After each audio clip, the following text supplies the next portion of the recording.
And it's time for salutes, everyone. We want to say happy birthday to Ray Fulware from Cleveland, turning 7 years old today. The message says, happy birthday. We all love you so much, and we are thankful for you reaching this milestone birthday. Enjoy the day of celebration. Making 70 look good. Hey, happy birthday to Christian Lombardo from beautiful Saudi Daisy. Have a great day. We love you from Grandma and Grandpa. Also celebrating Luke Amos, turning 3 years old today. Look at this cutie. Enjoy your day. Oh, happy birthday, Tina Payne from Chattanooga, turning 29 again. Congratulations, you are our Bojangles winner. We're going to mail you a gift card for breakfast on us. Hey, other notable March 21st birthdays include Ferris Bueller actor Matthew Broderick, who's celebrating his 60th birthday, and NFL running back Adrian Peterson, who's turning 37. If you want to celebrate someone's special day, make sure you send in your salute at least 1 week in advance to salutes at local3news.com. Please include your phone number and your address. We have much more to cover on the other side of this break, just ahead on Local 3 News today. Ketanji Brown Jackson will begin the process of being confirmed to join the Supreme Court. We have a preview ahead at 6:30.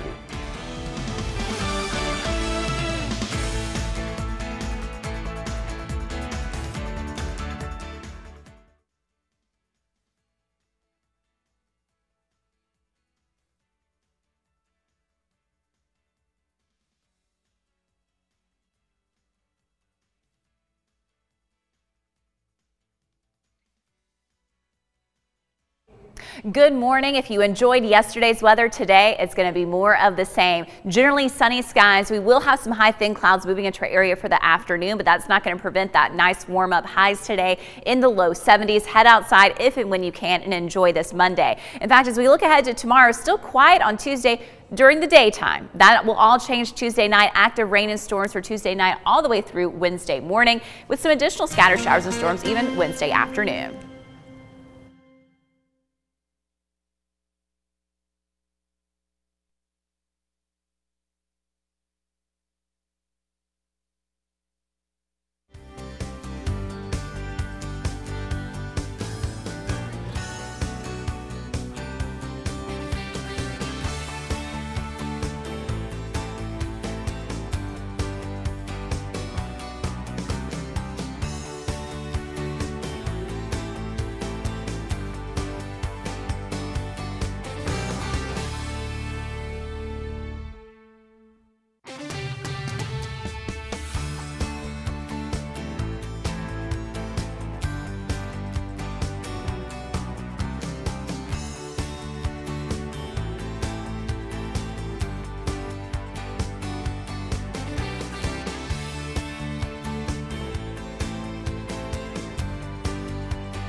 This is Local 3 News Today. It will be a historic day in the nation's capital as the Senate begins confirmation hearings for Ketanji Brown Jackson to sit on the Supreme Court. And help is on the way for Hamilton County teachers when it comes to getting school supplies for their students. Caroline Corrigan will have that story just ahead in a live report. Oh, hey there, hi there, ho there, everybody. Happy Monday to you. My name is John Martin. And I'm Lori Mitchell. It's great to have you joining us. Good to have you back. Oh, thank you. I'm very excited to be back with you guys after a little bit of time off. We have had a little break. I tried to be a man, got engaged, and had a little vacation time. Doing a little wedding planning. Oh boy. Super manly too. Did you pick out the dress for you? I like the crocus. No, it was good. I haven't picked out the dress. I haven't picked out. I got the ring. That's there you all. go. You did your job. I'll the rest show is up in when her I'm supposed hands. to be there. Yeah. All right, let's check in with Allison for a look at our forecast. It's going to be another beautiful day out there. It sure is. So we are starting off cool temperatures right now. You want to grab the jacket before you head out the door, but you can certainly shed some of those layers as the day progresses. So Chattanooga is now down into the 30s, so 39 degrees here in the city, 36 in Dalton. A lot of places coming in at 34, and then below freezing off into Cherokee County, 31 coming in at the Andrews and Murphy Airport. So yes, over the next few hours, there's still going to be a chill in the air, but notice by 10 a.m., so about 3.5 hours from now, we're already in the 50s, by noon up to the low 60s, 62 degrees. So even for that lunchtime hour, if you're going to be out and about, maybe just a light layer at that point in time, and then it's really going to warm up heading into the afternoon. So upper 60s to low 70s, 4 o'clock, 73 degrees, a mostly sunny sky. We will have some high thin clouds streaming into our area, becoming partly cloudy as we head into the evening time hours. Let's go ahead and take a look at the big picture for the next 5 days all week long. So today, certainly it's going to be a nice day. We are looking at Tuesday and Wednesday with the rain, showers, and storms on there. That's Tuesday night into Wednesday morning, still warm in the 70s. Thursday and Friday, a little bit cooler, 64 on Thursday, and then 59 on Friday. The big focus, though, will be that rain and storms heading our way for Tuesday. We'll take a look at Futurecast for that in about 15 minutes. Allison, thank you. A historic week on Capitol Hill kicks off today when confirmation hearings for Judge Ketanji Brown Jackson, the first black woman nominated to the Supreme Court, get underway. Now, President Biden picked Judge Jackson to replace retiring Justice Stephen Breyer. Bree Jackson is in Washington, D.C. with a preview. President Joe Biden's first Supreme Court nominee, Judge Ketanji Brown Jackson, begins an historic week of confirmation hearings today.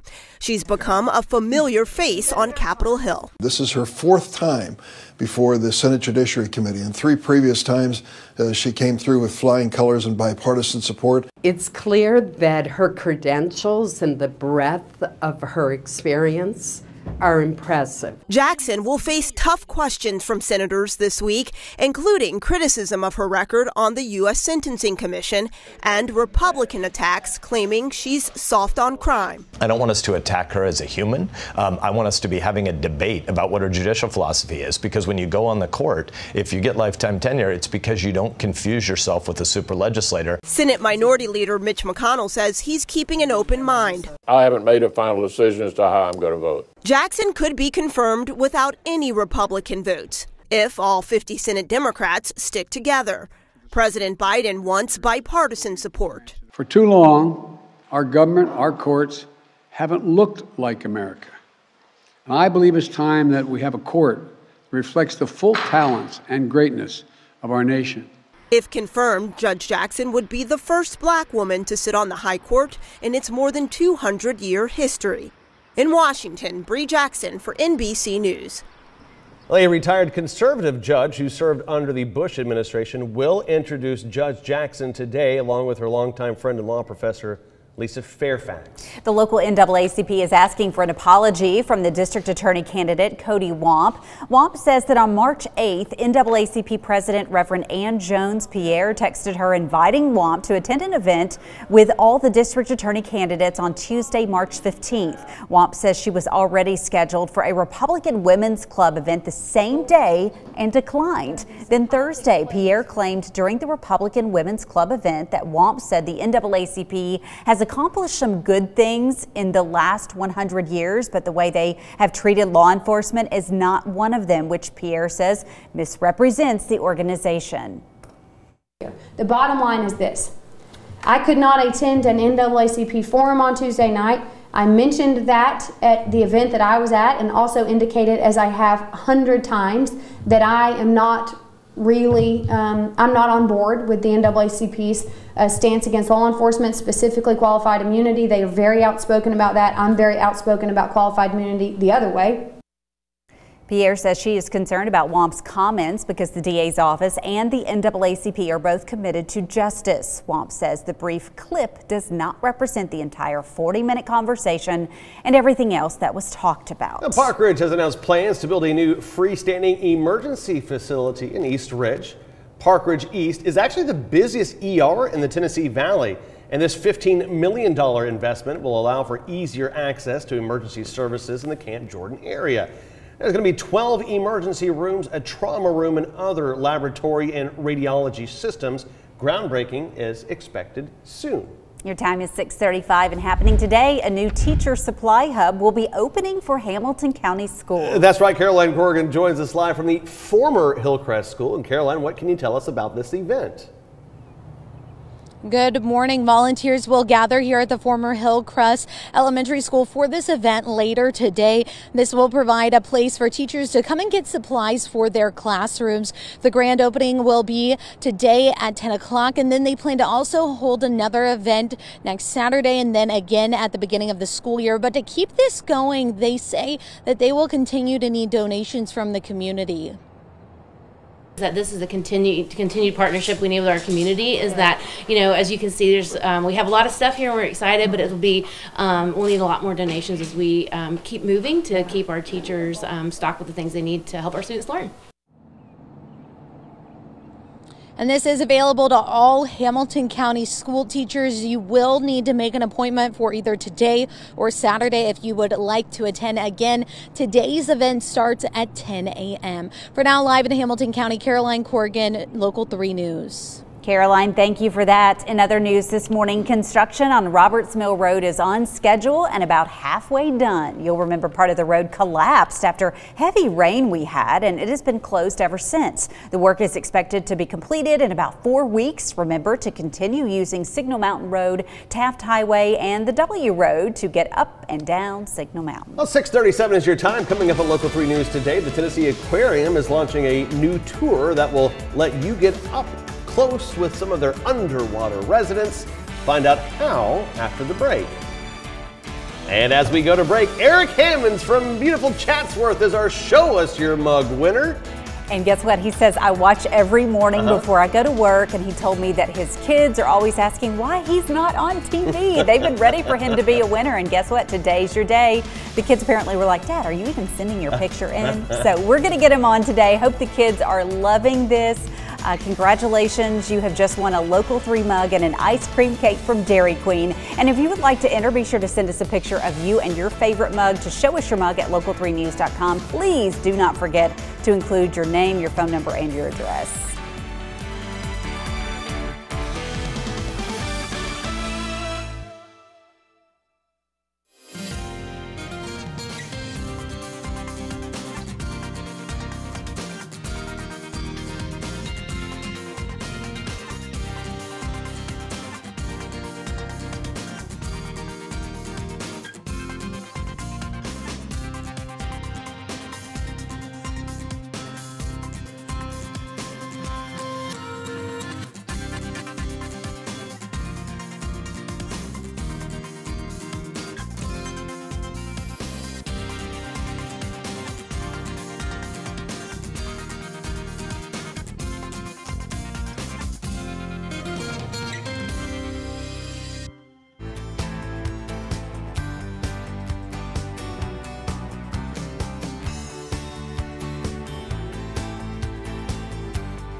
The Tennessee Aquarium has a new and exciting tour starting this week. The Deeper Dives Guided Tour is the aquarium's reimagined behind-the-scenes experience. It takes place 1 hour before the doors open to the public on Thursday, Friday, and Saturday mornings. A guide will take you through exclusive areas to see the aquarium set up for the day.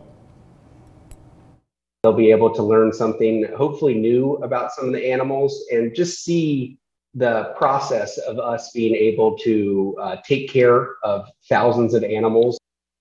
There will be an animal encounter and other opportunities to feed the aquarium residents. Kelly Luker hopes the fun experience helps visitors appreciate the diversity of animals here in the Southeast. The tour takes 8 people a day, again beginning this Thursday, and you can read more about it on our website. That's local3news.com. 6:42 is your time. Still ahead on Local 3 News today. If you can't help but root for the underdog during March Madness, well, there might be a reason behind it. Find out how your brain might be behind the wheel when you jump on the bandwagon when we return.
Local 3 Traffic, presented by CHI Memorial. Our team of cancer specialists review and recommend the best treatment options to care for our patients. And nurse navigators help patients throughout their journey with cancer. Learn more at memorial.org/cancer. It's 6:45 o'clock on this Monday morning. If you're getting out and about, for the most part, things are looking pretty good. There is a disabled vehicle 75 at the 24 junction. This is southbound, and actually you see the emergency personnel pulling up. That happened just in the last couple of seconds coming out of the commercial break there. So a reminder, if you can, they're trying to as best they can, slow down, move over when you see those flashing lights. It's not just courteous, it is the law. Hey, beautiful start to the day here. It looks like you have another beautiful viewer photo, Allison. I do. So one of our photojournalists was able to capture a nice zoomed in shot of the moon earlier this morning. And this was a shot sent in from one of our viewers, Robert Copeland, of the moon from this weekend in Saudi Daisy. Nice view of the moon in the sky. And of course, you get that beautiful reflection in the water. Also, we were talking about it's tulip time. Got in this great photo of some tulips from Johnny Cunningham blooming blooming right now. If you want to head up to the Lorenzen Tulip Farm in Dayton today, it's going to be absolutely beautiful weather to do that. Now, all that in mind, it is a chilly start to the day. So we have temperatures in the 30s across the area. Western portions of Bledsoe County into Cherokee County are in the low 30s, so below freezing. Much of the rest of the region, though, generally mid to upper 30s. We're at 39 degrees here in the city of Chattanooga. No wind, so we don't have to worry with the wind chill, feeling a little bit cooler than that, but certainly grab the jacket before you head out the door this morning. And I include our picnic planner forecast since Hamilton County's out of school. Maybe if you want to head to Coolidge Park or another park in our area, it is going to be a beautiful day to take advantage of that with the kids or your grandkids if you're doing so. 62 at noon, 66 at 1 o'clock, and then looking ahead to 3 p.m., 72 degrees. We will have a lot of sunshine this morning, and then for the afternoon, just some high thin clouds will stream by, but overall, I would still say today is going to be a mostly sunny day. Take advantage of it. Why? Well, we have this high pressure that's dominating. That's going to shift off a little bit to the east as it does that today. Wind ends up coming out of the south for the afternoon. And you can see where those high thin clouds are in Arkansas and Mississippi right now, that faded out white color. That's what's going to move into our area a little bit later today. But really, the big storyline for the next 3 days across the south is going to be this low pressure system that's developing in New Mexico, close to the panhandle of Texas and into Oklahoma. As this moves eastward and kind of changes a little bit with Gulf moisture at play, we're going to have the potential for a couple of days of some strong severe storms across the region. So Texas is really the focus for the day today as we look at the severe outlook for Monday. Tomorrow it moves a little bit more to the east, really seeing that level 4 out of 5 risk of potentially an outbreak for Louisiana, Mississippi, into western portions of Alabama. So if you have any family and friends there, certainly make sure that they're weather aware. What does that mean for us here locally? Well, the bulk of the heaviest rain and storms will be happening for us Tuesday night into Wednesday morning, but we will have some additional activity through the day on Wednesday as well. So here's the severe outlook for Wednesday. The worst of it is going to be to the south and east of us, but we are highlighted at level 1 marginal risk. So kind of planting that little seed right now that we'll have to watch out starting off Tuesday late at night and then through the day on Wednesday for rain and storms and the potential for a couple of strong to severe storms being possible. Let's take a look at all of that then with Futurecast. So quiet weather for the day today. This afternoon, light breeze from the south to the southeast. Just some of those high thin clouds. We'll continue to see a few of those clouds rolling in across our area through the overnight hours. Now, looking ahead to Tuesday, it's going to be partly sunny, at times even mostly cloudy, but dry during the daytime. We're going to get up into the mid 70s tomorrow. And then here comes that system. So Tuesday night through Wednesday morning, widespread rain and storms. I do expect wet roads for the Wednesday morning commute, so we'll have to watch out for kind of going a little bit slow and car accidents and everything for Wednesday morning. And then through the day on Wednesday, there's going to be additional scattered showers and storms as we continue to have this wind coming up from the south and those warmer temperatures. Total rainfall about 3/4 of an inch to 1.25 inches is what we're expecting. Today, no rain though, highs in the low 70s. Tonight, a combination of 40s to around 50 degrees. And then looking ahead to tomorrow, highs in the mid 70s, especially if you're in the central part of the valley. For your full 7-day forecast, again, Tuesday night through the day on Wednesday is the time to watch out for rain and storms. And then by Thursday, we're drier again, partly sunny with a high of 64. All in all, I mean, fantastic. I love, well, I don't love, but when you go out, you already hear all the weed whackers. Oh, I know. People are already going. Spring is here, and people are ready for summer. And after that rain this week, it's going to be. It's going to be, really going. Gonna have to be working a little bit harder than a yard. We'll get there. We'll get there. It'll look good. Allison, thank you. March Madness is officially underway, and we are down to the Sweet 16 teams. Of course, if you find yourself rooting for the underdog, a sports psychologist says there are reasons for that. Mandy Gaither explains the science that makes your brain pull for certain teams. March Madness is here. You may find yourself jumping on the underdog bandwagon, and your brain is what's driving you there, says Jamie Houle, a sports psychologist with the Ohio State University Wexner Medical Center. It's almost gratifying when folks that are supposed to win don't. Houle says there's a science behind the desire to pull for the underdog. First, we can relate to them, even if we're not aware of it. What it makes us believe is that maybe at some point we might be able to do something great. Overcome some kind of odds that seem like overwhelming. There's always an expectation that the best teams will win, but when that doesn't happen, Houle says we find joy in the unexpected. When we see people who are really great mess up, it makes us go, okay, cool. Maybe I'm not that different than everybody else. Many times fans root against a team as much as they root for one. Hool says that's our brain's way of wanting things to be fair. We want justice, so we want things to be kind of equal, and when they're not equal, that doesn't really feel good to us. Indianapolis. And finally, we often find an unexpected outcome to simply be more exciting. We want chaos because it's kind of more fun to watch than the regular things we do every day. For Health Minute, I'm Mandy Gaither. I mean, who doesn't love it with a good underdog story. Yeah, dodgeball. 6:51. Up next, we are going to share some of the top stories you need to know before heading out the door. And coming up on the Today Show, an important message from a college football star at Ohio State who announced that he would be medically retiring following his own mental health struggles that pushed him to the brink of suicide.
Well, a Chattanooga man was tased by a Collegedale police officer during a traffic stop back on March the 10th. Attorney Ryan Wheeler says his client, Delane Gordon, was delivering for DoorDash when he crossed paths with a Collegedale police officer. Wheeler says Gordon was pulled over for speeding and that he respectfully engaged the officer. Gordon started to record the interaction when things got out of hand. The DA's office has asked the Hamilton County Sheriff's Office to investigate the case. The Collegedale Police Department is also looking into the officer's conduct. Janet Hines is expected to be back in court today. The woman convicted in the traffic death of Chattanooga police officer Nicholas Gallinger is hoping to get a new trial. Her attorney filed the motion on February 25th and is hoping to get a court date for the motion to be heard. A jury found Hines guilty on 8 out of 10 charges, including vehicular homicide by intoxication. Judge Don Poole sentenced her to 11 years in prison. We will keep you updated on any new developments on air and inside our Local 3 News app. Hamilton County school teachers and volunteers are getting ready for the opening of a new teacher supply hub in just a couple of hours. It's going to be housed in the library at the former Hillcrest Elementary School and provides a place for teachers to get supplies for their classrooms. The grand opening is at 10 a.m. and they have plans to also have it open on Saturday, then again at the beginning of the new school year. To keep it open and ready for teachers, organizers need continued donations from the community. We have more information on our website about that. 6:56 is your time. Do not go away. We're checking in with Allison Pryor again for a look at our forecast and when we could get a chance of rain. Plus, John will take one last look at traffic next.